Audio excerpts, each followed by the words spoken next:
What we know about farmers is that they learn best from other farmers, and that's never been more important than when we talk about adapting to Australia's increasing climate variability. And so the Climate Champion program is a network of 34, soon to be 35 farmers across Australia who are talking to their peers about how to manage climate variability and change.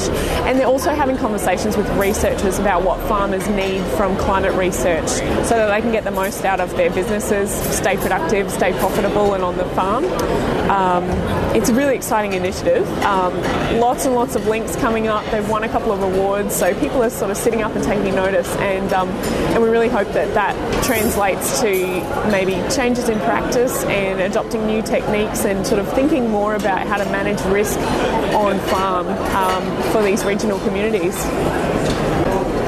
I think what we see a lot in agriculture, and especially in the media, are a lot of negative stories about how Australia's farmers are adapting and dealing with climate changes and variability.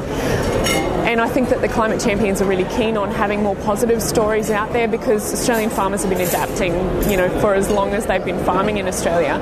I think there are real opportunities, from what I understand, around creating more diverse enterprises, looking ahead to getting better forecasting and using those forecasts on farm, getting better decision-making tools that will come out from research to help with farmers and their advisors as well.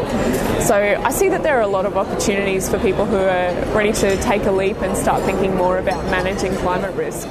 My name is Alison and I work for Sefton and Associates. We are a PR and communications firm based in Tamworth, and we specialise in regional and rural communications. So we've been working with the Department of Agriculture, Forestries and Fisheries to communicate the results of their climate change research program, which is a 3-year program.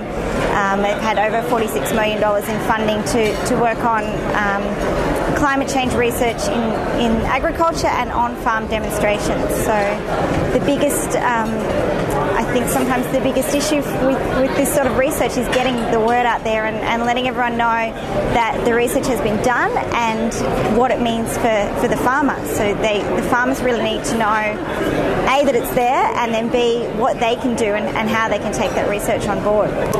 So one of the biggest barriers with working, trying to reach farmers as your audience is that it's such a diverse group of people spread far and wide. So the best way of doing that is to really engage with a lot of stakeholders, and it can be quite a difficult process, but it's really something that's worthwhile to do, and probably an opportunity that isn't always picked up on in the research community.